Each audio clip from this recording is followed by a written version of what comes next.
हाथ में तिरंगा, मन कितना चंगा। इससे जुड़े जवाब आपको मिलेंगे। दूसरी अहम खबर, दूसरा बड़ा खुलासा गद्दार पर रात से लेकर होगा, क्योंकि अंजू कह रही है वो गद्दार नहीं है। तीसरा अहम खुलासा किस खबर पर होने वाला है, बुशरा का जिन कैसे जेल पहुंच गया है, बताएंगे आपको। चौथा अहम खुलासा आज करने वाले हैं, हिरेन से कैसे दुश्मन हैरान हो गए हैं, ये खबर भी विस्तार से बताएंगे। पांचवा अहम खुलासा आज करने वाले हैं, महबूबा का एजेंडा कैसे कश्मीर को लेकर एक्सपोज हुआ है।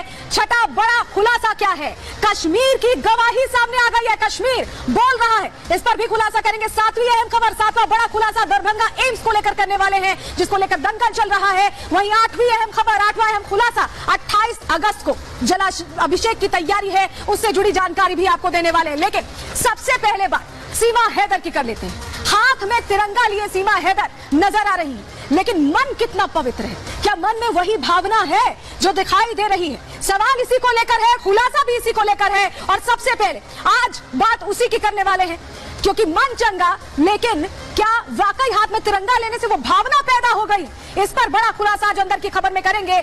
सबसे पहले बात इसी की करते हैं। चलिए अब आपको जल्दी से तस्वीरों के जरिए पूरा सूरत हाल बताएंगे, क्यों हम ऐसा कह रहे हैं। पहली तस्वीर जो हम आपको दिखाने जा रहे हैं बहुत महत्वपूर्ण है, वो तस्वीर ये देखिए, ये तस्वीर जो आप देख रहे हैं, यहाँ पर पाकिस्तान मुर्दाबाद कह रही है सीमा हैदर, वही सीमा हैदर जो पाकिस्तानी नागरिक है, तिरंगे में साड़ी पहनी हुई है। इसमें सुनिए जरा, पहले सुन लीजिए कि क्या कहा है सीमा हैदर, सुनाते हैं। पाकिस्तान मुर्दाबाद, पाकिस्तान मुर्दाबाद, पाकिस्तान मुर्दाबाद, पाकिस्तान मुर्दाबाद, हिंदुस्तान जिंदाबाद, हिंदुस्तान जिंदाबाद, हिंदुस्तान जिंदाबाद, हिंदुस्तान। तो देखा आपने, पाकिस्तान मुर्दाबाद और हिंदुस्तान जिंदाबाद के नारे सीमा हैदर लगा रही। और अब देखिए एकदम पूरी तरह से आजादी के रंग में, वैसे ही तिरंगे की साड़ी पहनकर आजादी के रंग में रंगी सीमा हैदर को हम आपको दिखा रहे हैं। पूरी तरह से ट्रांसफॉर्मेशन सीमा हैदर का भारत आने के बाद हो गया है, जश्न मनाए जा रहे हैं, आजादी का उस मोड में आ चुके हैं। और सीमा हैदर सचिन मीणा के साथ उसी तरह तिरंगा दुपट्टा लेकर यहाँ पर दिखाई दे रही है। सीमा हैदर क्या कह रही है, जरा वो सुनवा देते हैं पहले आपको। और मैं लगाऊंगी हमेशा सारी जिंदगी, मैं भारतीय हूँ और मैं लगाऊंगी हमेशा सारी जिंदगी, मैं भारतीय हूँ और मैं लगाऊंगी हमेशा सारी जिंदगी, मैं भारत। तो कैसे तिरंगा भी लहराती नजर आई, जरा वो तस्वीर भी देखिए। ये देखिए तिरंगा झंडा, क्योंकि प्रधानमंत्री ने यह अपील की है कि हर घर तिरंगा फहराया जाए, और सीमा हैदर भी यहाँ सचिन मीणा के साथ उसी तरह के परिधान में आजादी के रंग में रंगी नजर आई और तिरंगा झंडा लहराती नजर आई है। और चलिए अब आपको दिखाते हैं कि तिरंगा के रंग में कैसे रंग गई है इधर सीमा हैदर, कैसे बोल रही है, कैसे उसी अंदाज में नजर आ रही है। जरा ये जानकारी आपके लिए देखना बहुत जरूरी है। हर घर तिरंगा अभियान में हमने जैसा कि आपको तस्वीरों के जरिए दिखाया, सीमा की एंट्री हो चुकी है। रबूपुरा गांव वालों के घर पर तिरंगा लहरा रहा है, और सीमा हैदर के घर पर भी तिरंगा लहराता नजर आया। सचिन मीणा के साथ तिरंगा लहरा रही थी, हमने वो तस्वीर भी आपको दिखाई। सीमा हैदर ने राष्ट्रगान भी गाया है, बाकायदा सीखा होगा तभी गा पाई हैं। वकील एपी सिंह भी यहाँ मौजूद थे, उनकी मौजूदगी में राष्ट्रगान गाया, तिरंगा फहराया, एक अलग अंदाज में सीमा हैदर नजर आई। और चलिए अब आपको एक और तस्वीर दिखाते हैं, एक और तस्वीर सीमा हैदर की, जल्दी से यहाँ दे दीजिए। एक और तस्वीर हम दिखा रहे हैं, ये देखिए, ये तिरंगे के रंग में तो रंगी नजर ही आ रही है, वहीं देशभक्ति के गानों पर रील भी बना रही है झंडा फहराते हुए। देखिए झंडा लहरा रही है, हाथ में झंडा है और रील बना रही है। जरा एक बार ये रील, जरा इसका एम्बियंस दीजिएगा जरा, किस तरह से देशभक्ति के गाने से यहाँ पर बुरी तरह से उसी रंग में रंगी, उसी अंदाज में दिखाई दे रही है झंडा लहराते हुए। ये वो तस्वीरें। अब आपको बताते हैं कि सीमा ने दरअसल इसके बाद ये सब तो चल ही रहा है, उनका वो भारतीय अंदाज में तो रंगी नजर आ ही रही है, लेकिन एक और तस्वीर है, एक और तस्वीर जो आपके लिए देखना जरूरी है, क्योंकि सीमा हैदर अपनी जो पॉपुलैरिटी है उसको भुनाना चाहिए। ये जो स्कैनर है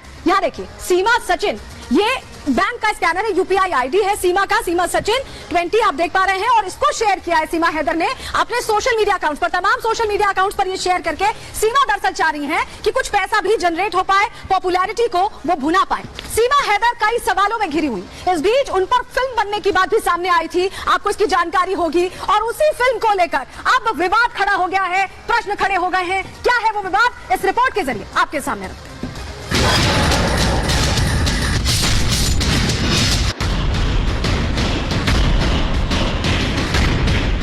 सीमा हैदर का पाकिस्तान से भारत आने का रास्ता जितना पेचीदा था, उतने ही पेच उसके भारत आने के बाद फंसे हैं। एटीएस सीमा हैदर पर जांच कर रही है। दूसरी तरफ फिल्म निर्माता अमित जानी का आरोप है कि जब से उन्होंने सीमा सचिन की प्रेम कहानी पर फिल्म कराची टू नोएडा बनाने का ऐलान किया है, तब से उन्हें धमकियां मिल रही हैं। इस बार उन्हें धमकी मिली है एमएनएस की तरफ से।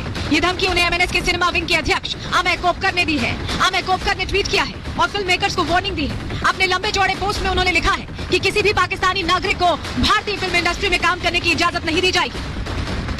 फेमिनिस्ट से धमकी मिलने के बाद अमित जानी ने भी साफ कहा कि वो इन धमकियों से डर कर नहीं बैठेंगे और फिल्म का काम जारी रखेंगे। आपकी पीड़ा ये है कि ये कहानी जो है वो झपट ली है अमित जानी ने। आपकी पीड़ा ये है कि अब तक तो फिल्म बनाते थे मुंबई वाले, महाराष्ट्र वाले, मराठी मानुस, और अब ये फिल्म जो है वो उत्तर प्रदेश और मेरठ का एक व्यक्ति बना रहा है। हम फिल्म बनाएंगे, आपके मुंबई में बैठ के बनाएंगे, वहीं इसका जो है कास्ट करेंगे, वहीं पे बैठ के जो है कलाकारों को हम साइन करेंगे। हालांकि जब हमारी टीम ने इस पर सचिन के पिता से बात की तो उन्होंने सीमा के फिल्म में काम करने की खबरों को सिरे से खारिज कर दिया। वो एक धोखा था। कुछ लोग ये पिक्चर वाले जो आए थे यहाँ आकर के बोलते थे कि हम वकील साहब से मिलके आए। उसमें वकील साहब का कोई रोल नहीं था। हमने चलो वकील साहब से मिलके आए होंगे। अब वकील साहब किन्ने बोल तो दिया कि मेरे से कोई मिलके नहीं है, ये हवाई फेर चली हुई है। सीमा के भारत आने के बाद से ही उस पर विवाद थमता नहीं दिख रहा है। एक तरफ उसके आईएसआई एजेंट होने पर शक है तो दूसरी तरफ उस पर बन रही फिल्म पर भी विवाद खड़ा हो गया है। Bureau report, Republic Bharat. तो फिल्म पर विवाद भी हो गया है। एक और तस्वीर फिल्म से जुड़ी हुई आपको दिखाते हैं, क्योंकि अब फ्लाइट टिकट कराई जा रही है। सीमा हैदर की वापसी की टिकट देखिए, ये सीमा हैदर की टिकट कराई गई है मुंबई से कराची। ये देखिए, मुंबई से कराची 31 दिसंबर 2023 की ये टिकट, 3 घंटा 5 मिनट का ड्यूरेशन, और ये टिकट कराई गई है सीमा हैदर की सपा नेता की तरफ से। सपा नेता ये कह रहे हैं कि सीमा हैदर का टाइम अब भारत में खत्म हो चुका है, आप यहां से जाइए, आप पर कोई पिक्चर नहीं बनेगी। क्या कहना है सपा नेता का, जरा सुन लीजिए, फिर एक और तस्वीर आपको दिखाएं। मैंने सीमा हैदर और अमित जानी, जो पाकिस्तान के बहुत बड़े प्रेमी हैं, उनको पाकिस्तान को अपना देश मानते हैं, देश से उनको कोई लगाव नहीं है, उनका मैंने टिकट कर दिया है पाकिस्तान जाने का, ये देश छोड़ के चले जाएं। इस देश में रहने की इनको कोई आवश्यकता नहीं है, ना ही हमें सीमा हैदर की आवश्यकता है, ना ही अमित जानी की आवश्यकता है। तो अभिषेक सोम को आपने सुन लिया, उनका कहना है कि अब यहां से सीमा को जाना चाहिए, टिकट करा दी गई है। लेकिन क्या मतदार में अब फंस जाएंगे सचिन मीणा और सीमा यहां से जाने वाली है? क्यों? देखिए, सपा नेता अभिषेक सोम को आपने सुना, वो विरोध कर रहे हैं, और सिर्फ सपा नेता नहीं, बहुत अलग अलग धारों से ये विरोध हो रहा है। फिल्म कराची टू नोएडा, जो कि सीमा हैदर की जिंदगी पर बन रही थी, अभिषेक जानी बना रहे थे, उसका ये विरोध चल रहा है। फिल्म निर्माता जो है अमित जानी, उनका कहना है, उन्होंने सोम पर, अभिषेक सोम पर आरोप लगाए हैं कि सीमा का टिकट बुक करा दिया गया। टिकट हमने आपको तस्वीरें अभी थोड़ी देर पहले दिखाई थी, सीमा हैदर का पाकिस्तान का टिकट मुंबई से कैसे कराची के लिए कराया गया है, वो तस्वीर हमने आपको टिकट बुकिंग की दिखाई। अमित जानी का भी टिकट कटवाया गया है, सिर्फ सीमा हैदर का नहीं, जो प्रोड्यूसर बना रहे हैं उस पिक्चर को, उनका भी टिकट करा दिया गया, उनका भी 31 दिसंबर का पाकिस्तान का टिकट बुक करा दिया गया है। मुंबई से कराची तक का ये टिकट है, 3.5 घंटे की करीब ड्यूरेशन हमने आपको दिखाई। क्या 31 दिसंबर अब सीमा हैदर का भारत आखिरी दिन रहने वाला है, ये सवाल बना हुआ है। लेकिन चलिए अब आपको जरा तस्वीर दिखा देते हैं। सीमा हैदर की जिंदगी पर जो फिल्म बन रही, उसका पोस्टर जारी हो गया। देखिए, कराची टू नोएडा, इसमें आप यहाँ पर जो छवि देख पा रहे हैं वो सीमा हैदर की जिंदगी पर है। वो बच्चों को साथ लेकर आई थी, इसलिए इस तरह की छवि लगाई गई है। और कमिंग टू द थिएटर्स 2024, यानी अगले साल की प्लानिंग है, अगले साल इसे रिलीज किया जाएगा। ये फिल्म भारत सिंह बना रहे हैं, अमित जानी बना रहे हैं, और उस फिल्म का पोस्टर जारी कर दिया गया। लेकिन इसमें भूमिका निभाने के लिए, सीमा की भूमिका निभाने के लिए अलग अलग ऑडिशंस भी हुए। जरा ऑडिशंस की तस्वीर देखिए। देखिए, ये सीमा हैदर और सचिन मीणा के किरदार के लिए कैसे ऑडिशंस हो रहे हैं। देखिए, अलग अलग तमाम किरदार अदा करने के लिए अदाकारा पहुंचे हुए हैं। चेहरा हुबहू हो, थोड़ा बहुत मिलता जुलता हो, कम से कम इनका आपको चेहरा मिलता हुआ नजर आ रहा होगा। लेकिन लोगों का क्या मानना है, लोग क्या सोच रहे हैं, वो सुनवा देंगे आपको। लेकिन तस्वीरें देख रहे हैं, आप तस्वीरें देखिए और जरा सुनिए, जरा कैसे ऑडिशन हो रहा है, जरा सुन लीजिए। मैंने तुमसे सच्चा प्यार किया है सचिन, ये मजहब की दीवार, सरहद के पार कोई हमें अलग नहीं कर सकता। बस मुझे एक ही बात का डर लगता है सचिन, कि कहीं कोई मेरे बच्चों को लेकर खबरदार। तो देखा आपने, ऑडिशंस हो चुके हैं, लेकिन कौन फाइनल हुआ है सीमा के किरदार को अदा करने के लिए, जरा वो जानकारी अब आपको ग्राफिक्स के जरिए जल्दी से दे रहे हैं। देखिए देखिए, फिल्म में सीमा का किरदार कौन कर रहा है। कराची टू नोएडा के लिए ऑडिशंस हुए, हमने ऑडिशंस की तस्वीरें आपको दिखाई है। सीमा हैदर के किरदार के लिए ऑडिशंस किए गए हैं, क्योंकि पिक्चर सीमा हैदर की कहानी पर है। ऑडिशन में एक्टर का नाम फाइनल हो गया है। जब ऑडिशंस हुए तो कई एक्टर्स पहुंचे, उनमें फरहीन फलक हैं, जो सीमा का किरदार अदा करने वाली, निभाने वाली है। जामिया मिलिया यूनिवर्सिटी से पढ़ाई उन्होंने की है, लर्नेड है काफी। रणबीर कपूर और अजय देवगन के साथ यानी काम कर चुकी है, पहले तो एक्सपीरियंस एक्टिंग का उनके पास है। वहीं फिल्म टाइगर जिंदा है में भी एक्टिंग कर चुकी हैं वो। इससे पहले फरहीन फलक की हम बात करें, जिन्हें कास्ट किया गया सीमा हैदर के रोल के लिए, पाकिस्तानी एंकर का रोल उन्होंने उस दौर में निभाया था। तो ये वो जानकारी है जो फिल्म में फाइनल हो गया है रोल फरहान फलक के नाम में। और अब आगे बढ़ते हैं अगले खुलासे की, चलिए अब बात कर लेते हैं, वो भी आपके लिए जानना जरूरी है। अंजू थॉमस से जुड़ा अगला खुलासा, अगली जानकारी हम आपके सामने रखने वाले हैं, क्योंकि यह खुलासा है। मैं अंजू थॉमस अब ये कह रही हैं कि मैं गद्दार नहीं हूं, मैं गद्दार नहीं हूं। ये नौबत क्यों आई? पाकिस्तान गई अंजू, अब वापस आना चाहती है, वापस आना चाहती है और भारत में ही रहना चाहती है।